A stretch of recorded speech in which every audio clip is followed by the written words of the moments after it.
Happy holidays. Happy New Year, everyone. Today, we are taking a look back at some of the most compelling conversations we've had surrounding the case against Rex Heuermann, the man accused of being the Long Island serial killer.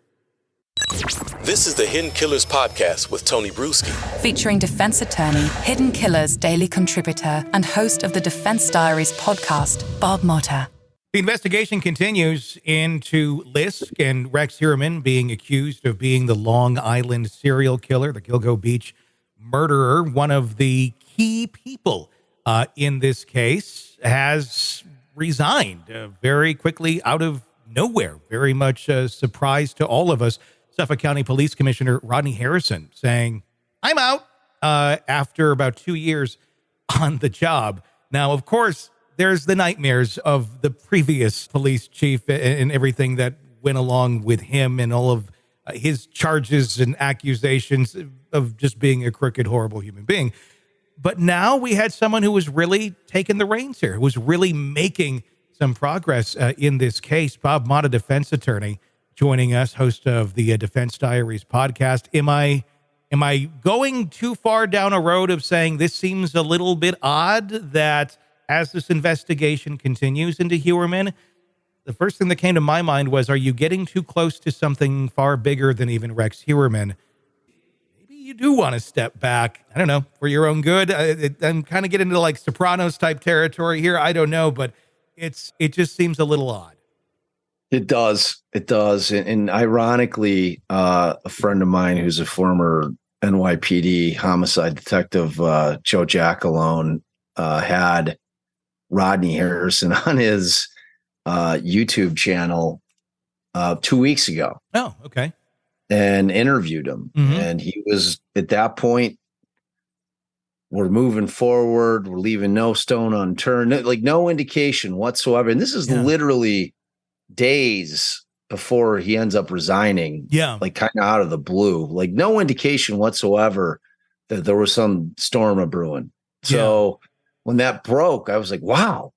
I was like, I literally was just, because this was like an hour-long interview, 40 minutes, and Joe was getting into all kinds of stuff with them. And I'm like, I was applauding him. Like, you did a great job there, Commissioner, and, with amazing work here. And then this happens, and, we have to harken back to Burke, and everything that was going on there. And we have to wonder if somehow they're connected. It's like, it's obviously speculation, but sometimes when there's smoke, there's fire. And, for him to just like leave like this, it's very without really giving an explanation as to why, that really made any sense, especially in light of the fact that he had just done this interview, like that wasn't for the media, that wasn't a prepared statement, that was really him just being pretty open and candid, talking about the investigation as much as he could, and no sign of that, for it to happen so suddenly is super, super suspicious, man. Yeah. It is very bizarre. Considering, he's been there for, everything to do with this case since he's taken over. I know just a few weeks ago, there was another press conference with the attorney for some of the victims. His name escapes me. He wears John Ray, the fancy hat man. He's been on the show before, but he was standing next to John Ray when John Ray was making his accusations as well. Yep. So he's been there. He's been the face of this, and he's been very confident, and we're going to go forward. We got this. I'm here. Yeah. The issues of the past are no more. But you go back and you start looking, obviously they needed to do some cleaning of house, but from the top down in 2 years, I would imagine, Rodney Harrison probably couldn't get all that done in 2 years. There's still going to be little pieces here and there that maybe have some hints of corruption to them, which would be expected. But again, it's just, did he get too close to something? Did he? Right. That's the only thing, that's where your brain has to go, because like the goodwill from orchestrating this bust, this huge case being solved, like the goodwill of that outweighs anything.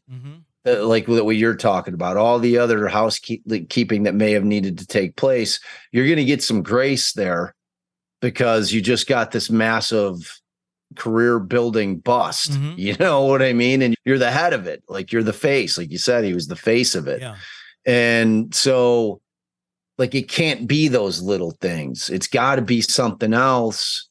And there's all kinds of stuff floating out there, all kinds of stuff that goes to higher levels that involve, you know what I'm saying? I mean, especially, it's like, when we're talking about prostitution and things of that nature, when we look back at some of the accusations against Heuermann that we heard from John Ray the other week, there was accusations of officers being involved in the sex parties at Heuermann's house, which there's a ton of questions that we have about that now, if in fact those allegations are true. So who else has been involved? I mean, it's not like hasn't been shady, weird sex practices of those in high power in this area of the country before. I mean, this is not or like all over the country. Or anywhere, really. Yes. I mean, it's just we happen to. Yeah, I mean, it seems to be that, there's this concept that money and power, you do some weird stuff with all that power and money, in terms of sex parties and,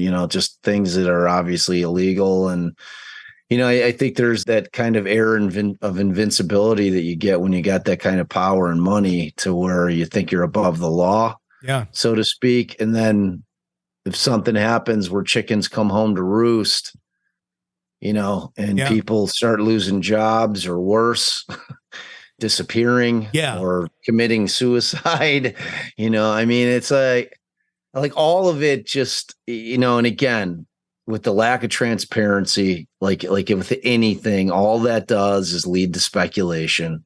It gets it's like you and me, all we can do is sit here and wonder, like, where there's smoke, there's fire. What's really going on here? You know what I mean? It's like, we're not out of line thinking it. No, I'll tell you that. And you know what I'm saying? It's like, so many cases, reality has been stranger than fiction.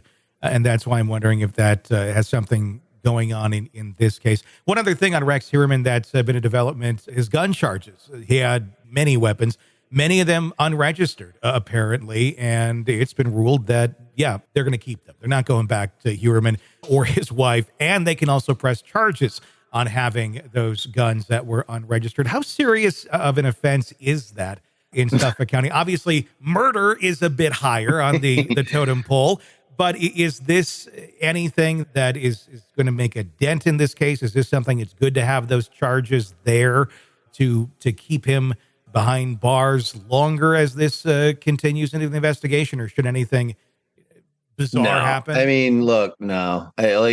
Remember, that really all came about because Asa was trying to get the guns because they were worth money. So like this was a money play more than anything. At the end of the day, if you're Rex Heuermann, you're not worrying about the gun charges.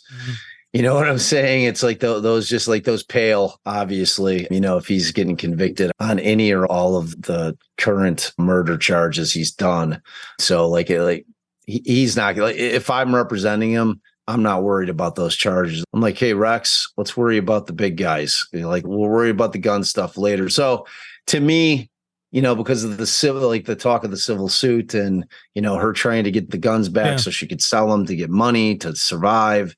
I think that was more the motive of law enforcement in the prosecutor's office to kind of come at him like this, just to kind of make that go away. Should Asa be concerned about the possible gun charges, considering these were unregistered weapons? They weren't registered to him. They weren't registered to her. They were in their home together.